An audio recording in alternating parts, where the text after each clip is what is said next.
This video we're going to cover the basics of what you need to check every once in a while on your electric scooter. Specifically, this is your VSETT 8 Plus and your VSETT 8.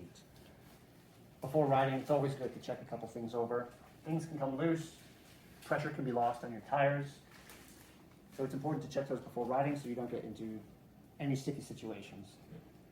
So the most important would be your brakes. Squeeze both your brakes. Before you go riding, you want to check, stand on your vehicle, roll it forwards. You can check, squeezing your brakes, does the brakes actually engage and stop you?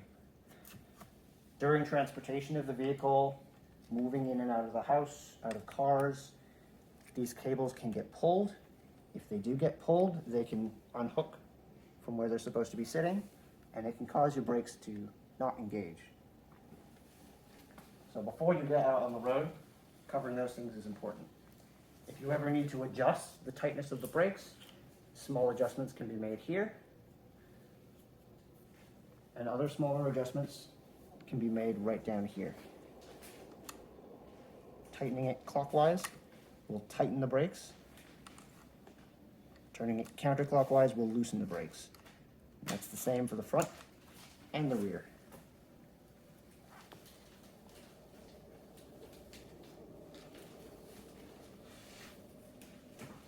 And while we're down at the wheels, we might as well cover tire pressure. The VSETT 8 has solid tires, so you don't need to check your tire pressure on these. The 8 Plus has solid tires. The 8, however, has one pneumatic tire in the front. You want to check that that tire pressure is about 55 psi. It varies on the rider. You want to go anywhere between 45 and 55.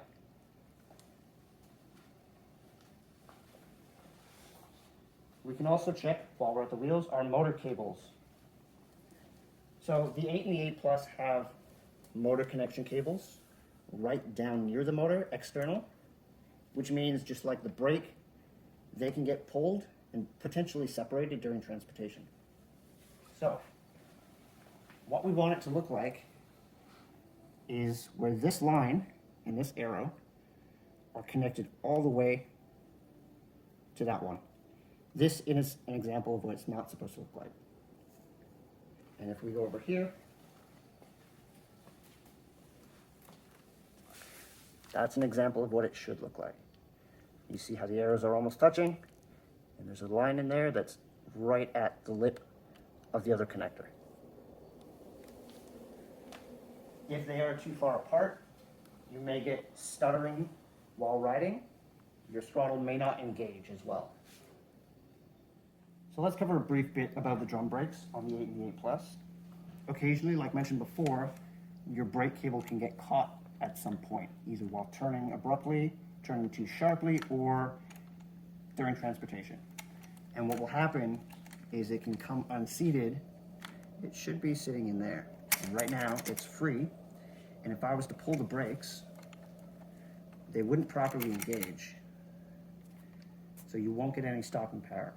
To fix that, you just need to be able to notice that it is loose. Pull back this spring. Put the wire in between. And reseat the end of the cable on that end. So now,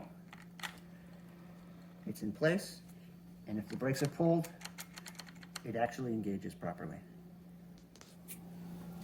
Moving on, not something that needs to be checked every single time, but after every few rides, you want to make sure that all the bolts and nuts are tight, specifically in major points. The wheels, underneath the deck. This portion in particular sees a lot of stress because it connects the folding block down here, and it's a pivot point for a lot of forward and backward momentum while riding. So these can work themselves loose. You want to make sure that these are tight, your axles are tight, your suspension pivot points are tight, and that goes for the front and the rear. Okay? Moving on again, your suspension nut or your suspension screw If you notice any creaking in particular, it could be due to this. You may want to tighten it. This is a good thing to check every once in a while as well. You can just put an Allen key in there and tighten it down a little bit. And while we're here, we have our folding mechanism. Before you're riding, you want to make sure that this folding lever is all the way engaged and this pin is sitting all the way in its drop position. Currently it's not. Now it is. This bottom portion of the lever should be flush. I'll show you what it's like when it's not. Okay, you can listen for a click, and that denotes that it's actually engaged. You can also check to make sure that this is flush, and then the pin is all the way at the bottom of the cutouts. If this is too difficult to engage or disengage, or too easy, because this does come loose over time, you can adjust right down here a couple set screws. And if we look over at this one, we'll see 1, 2, and 3. Small turns, very small turns of these will adjust the tension in this folding section. Finally, once you're done all of these checks, it's a good idea to check your P settings.